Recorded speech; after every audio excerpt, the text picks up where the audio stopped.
Economic hardship can be challenging, but there are strategies that can help navigate through tough times. In times of financial difficulty, it's essential to first assess your current financial situation by creating a budget to understand your income and expenses. Prioritize essential expenses like food, shelter, utilities, water. Look for ways to reduce costs, such as cutting back on non-essential spending, negotiating bills, or finding ways to increase income through part-time work or selling items you no longer need.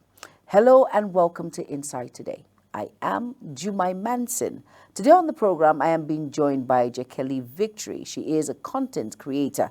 Stay tuned. The program continues shortly. Don't go anywhere.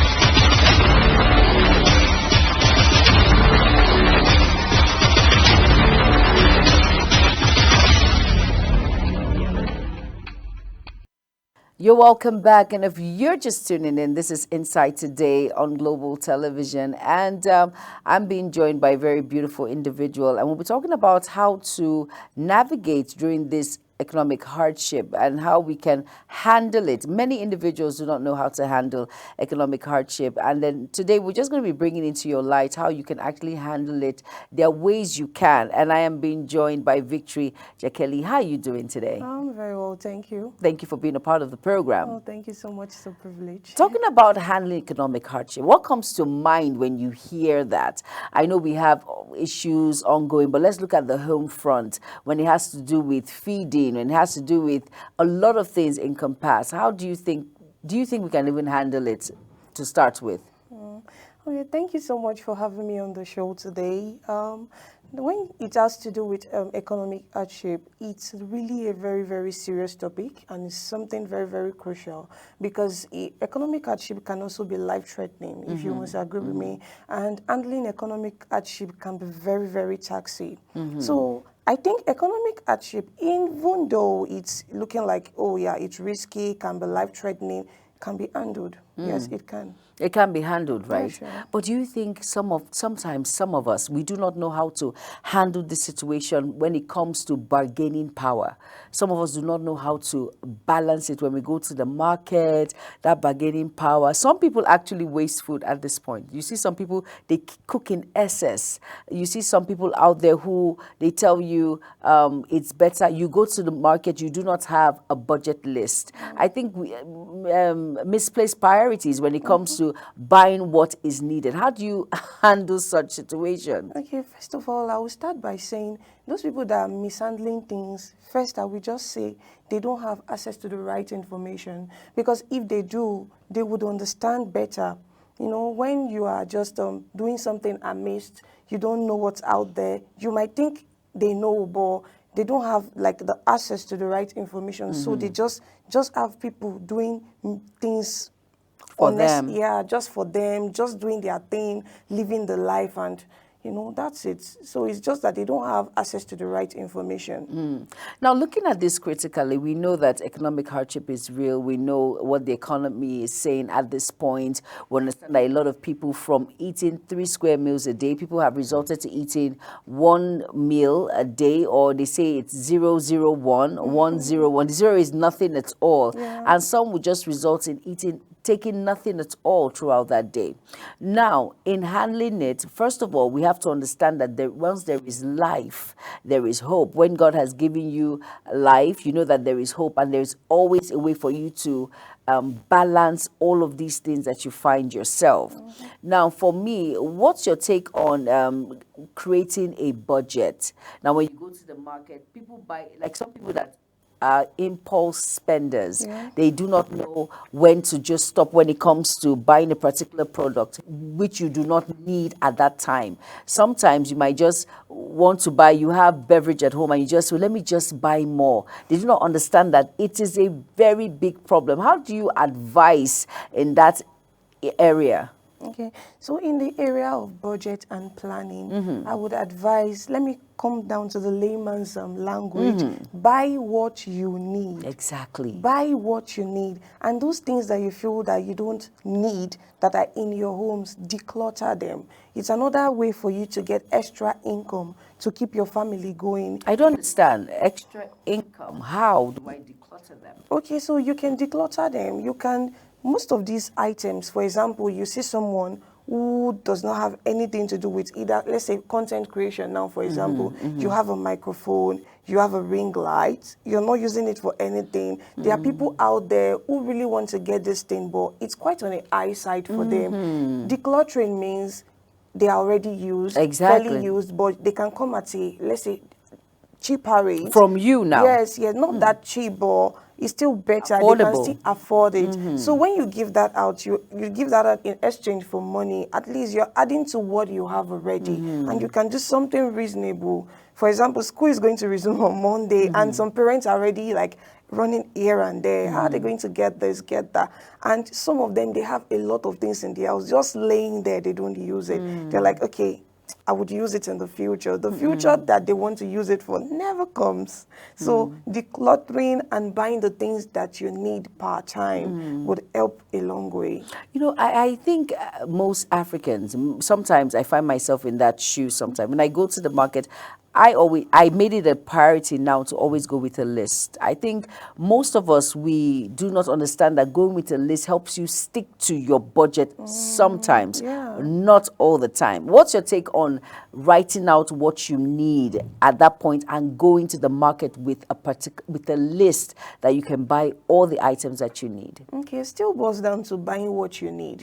So because I have a list now and I'm in the market, for example, I'm following what's on the list. I'm focused. I'm not distracted. So even if the price, with the old thing now, Exactly. something can be 200 today and 500 tomorrow. Very true. So in as much as I have a list and I have a budget, even if the budget exceeds the initial budget I have, I can still find my way around it because I know I'm still buying the things I need now. Exactly. Yeah. So writing a list, going to the market with a budget plan is very, very important. It helps you to stay on track. It helps you to manage money well.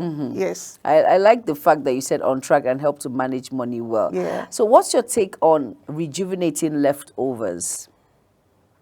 You mean food? Yes, exactly. When it comes to food that you've had 2 days ago, it's in the fridge. How do you rejuvenate it to save costs, to help you create that balance in handling the economic hardship in which individuals, how it is right now in the economy? Okay. In the aspect of rejuvenating food and all of that, that's why we have different method of preserving food. Exactly. So there's the refrigerator, there's drying, there's steaming, there's smoking, and all of that. So some people are not, they don't have access to all of those gadgets, let me call them, these kitchen accessories like microwave and all of that. Some don't even have a fridge. So for those ones that are still coming up, trying to build life, trying to get it all together, my advice is cook what you need part-time. Cook what you need part-time. Exactly. Don't cook in excess. You don't even have anywhere to store it. Exactly. And even if you have a fridge now, sometimes it's the day you even cook bulk of soup, food that the NEPA decides to not No bring lights. Yeah. So it's advisable at this time, manage yourself in all ways that you can. You are saving yourself more. You are saving yourself big time. I like the fact that you mentioned when it comes to cooking in bits. Most people forget that. They feel, okay, since it's left over, I can warm it up 2 days ago. But cooking in bits really goes a long way. People, you should just eat what you can afford at this time. Now, let's talk about where you bargaining power in the market. But we're going to quickly go on a very quick break. When Insight today continues, we'll talk more on bargaining power when it comes to handling the economic hardship, creating that balance and making sure everything is all right. Stay tuned.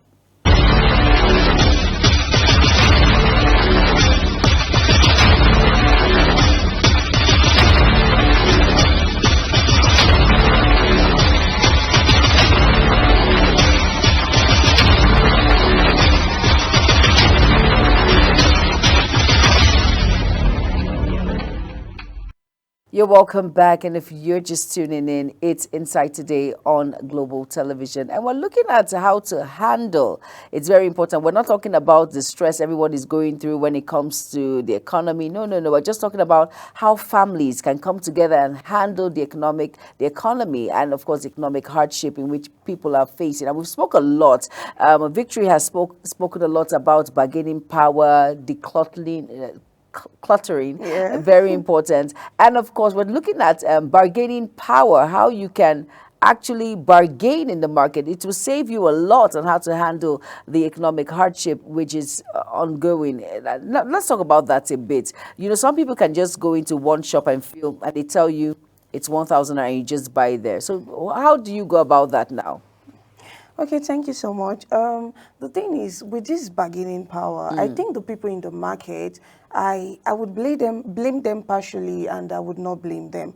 I would blame them in the sense that they see someone who is actually, like, let's say, an average individual or an average citizen that can still, like, go to the market and buy things in bulk, buy things they don't price. You know, there are people like that that they don't even bargain At all. So, and they're like, oh, if this person can buy, every other person should be like that. But I think as a market person, as a trader, you should have everybody in mind. For example, let me put it in terms of food stuff. We have different brands of salt. We have different brands of seasoning, and we have different brands of noodles as well as spaghetti. And I think there are different price tags attached to that. Exactly. So you have to put everybody in mind. Get all of these things together in your shop, even if it's just one per piece, like one piece of each product. So if the person comes and like, oh, you said this is 1,000, because you trust me, traders will always want to put the best and the highest first. Then they'll be like, oh, I can't buy it. When and you say like, trust me, are you one of them? no, I'm not. I'm just kidding. So they want to put the highest one first, like to introduce the one that has the highest price first. And you say the person can actually not afford it. You can introduce others. Not just, you just conclude that, oh, this is the one that everybody buys. This is the one I want in my shop. It's not about you. It's about what the it's about the people coming and the economy. Then I wouldn't, that's on the blame side. And again, I wouldn't blame them, because some of us, we have high taste. And in as much as there's economic hardship, we don't want to bring down our standards. No, we've raised the bar so high, but we have to learn to adapt. Adaptability is one significant feature of humans, and we need to learn to adapt to every situation, every environment. Because if, for example, there is a war now, a war breaks out and there is no food, and trust me, you're like, oh, I don't eat Dangote spaghetti. Sorry for bringing up brands. Sorry for bringing up brands. You don't eat a particular type of spaghetti, and you eat a particular type. The one you don't eat, what if that was available and that's the only thing? And affordable. You would buy it, even if that's not what you've been eating over time. So adaptability, we need to learn to adapt. We need to learn to manage. We need to learn to accept that, yes, this is it. This is the reality. Some people will be like, I can't eat this. I can use my last card to buy this. And some of these traders will be like, oh, this is what people buy more. I don't want to buy this and leave it in the shop. I don't know if I'm really eating the point. Exactly. You are. Yeah. Now, I know all of that when it comes to bargaining power and how you should try out new brands. It's very important. It's the same thing they're doing. It's the same taste. Like you mentioned, salt, seasoning cube, condiments, all of these things. They just have different brands and they all still do the same work. Now, let's look at the home front now. You know, we have picky eaters. There are some family members that their kids, their siblings, they cannot eat a particular food, and that is what is the available at that point. So how do we navigate, like for someone that will tell you, I want to eat, pounded yam. Okay. And then the individual says, no, I do not want pounded yam, I want rice. How do you navigate in this handling economic hardship in the home front? How do you, especially when it has to do with children? Children, you know, they are picky eaters. How do you navigate? Okay, so in that aspect, I would say, let me come down to a layman's understanding. Have a family meeting. have a family meeting.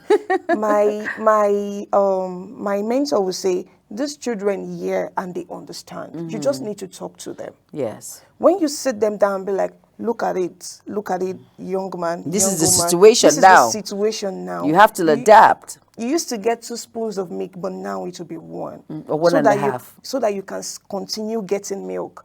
Do you accept or we should trash milk? You see, they will respond to it. I think it's high time we start talking than assuming. You know, we assume we'll be like, oh, they won't take it. And you know, I think the problem is we allow children get away with these things. They actually know what they're doing. And it's just, I think it's better for parents to start really, really early. You know, when your child becomes a picky eater once, that is the standard from the onset, from the inception of time, when he was 1, 2, 3. When you tell them, no, we're having rice, and you say, oh, I don't want rice, I want plantain. No, we are having rice. And it stands. And are you kidding me? It stands. We're having rice, not plantain. We're having rice today. As in, you stand your ground. I think handling the economic hardship, there will be a balance in so many ways. There will be a balance. Now, we've talked about this. How about for individuals who love to eat out? How do you balance it? Okay, I think I was speaking to some group of friends over the weekend, and they were like, oh, they were telling me it's cheaper to eat out than cook now. And I was trying to calculate really? it. How? Yes, I was trying to calculate it in my head. I'm like, okay, it could. Let me think a bit. I don't know. I'm trying to. I'm trying to think. I'm trying to calculate in my head how that is. Though I can agree and I can disagree. I'm actually sitting on the fence here. I will agree in the sense that, oh, I want to eat amala, for example, and ewedu with meat. I cannot go to the market actually and tell them, oh, just give me 1 piece of meat and give me little ewedu leaves and amala just to make for myself. Okay, I will use gas, I will buy pepper, I will buy oil. So I was looking at that. The cost implication. Yes. Then or the stress, which one? Then both the cost and the stress. Okay. Then I was also looking at, you can always go back to these. Like when you make it, you know it's in your house, it's in your pot. Even when you are not satisfied, you can go back to the pot and get some more. So not only that, you can actually, for me, I think it's better to cook than to. I am saying, because I'll make a big pot of soup that has all the amazing different types of protein in there, the and roundabout. You can vouch for the hygiene and everything. And the thing is, I can actually make my ewedu, I can make my you eat it with the amala that you want. And then later I can eat it with rice, spaghetti, yam. I have varieties. Yeah. And it's serious. I think it's better for me. I don't know. It could be versa versa. Well, I don't know. No. Well, the thing is, I think most people that eat out don't really have the intention of eating out. If they had time, if they had much time, maybe their work or their career gave them much time, or they had access to people that could cook for them, I don't think they would eat out. Most of these people cooking out there, they are trying to help people who cannot have the time to cook for themselves. So I don't think people that really eat out have the intention of eating out in the first place. It's just, oh, eat on the go, eat as you go. Like you just eat, drop the spoon and you are off. Some of them leave the house very early, and you know, I think some of those things actually contribute to. I don't think generally there's nobody that will not love a very lovely hot steaming homemade food. Home cook meal. Are you kidding me? Now, you know, some of us, I am also guilty of this. When you leave the house and you don't turn off the electricity, when it comes to, sometimes we leave our fans on, we leave the lights on, we leave some of these sockets, and you're forgetting that it actually drains electricity. Let's talk about that a bit. How do we navigate this in order to have that balance in handling economic hardship? What should we do at this point? How do I create a reminder? Because sometimes I forget. I'm sure you have forgotten 1 or 2 times. Sure. So how do you navigate around it? Okay, so I will use a very understandable example. For example, a man who walks on his 2 legs before had an accident, a bike accident, and he is now using clutches. He will be very careful. He will remember that, oh, I can't run like I used to. At that point, he's intentional about his steps. So I think with the whole economic thing going on, this is a time for us to be much more intentional. Because when you have it in mind that, oh, when I'm back, oh, and the light is, before you know, in a few days it's beeping. When it beeps like twice, you become more cautious, you become more intentional. But generally, I just think this is a time for us to be very, very intentional about preservation, management, and adaptability. Very true.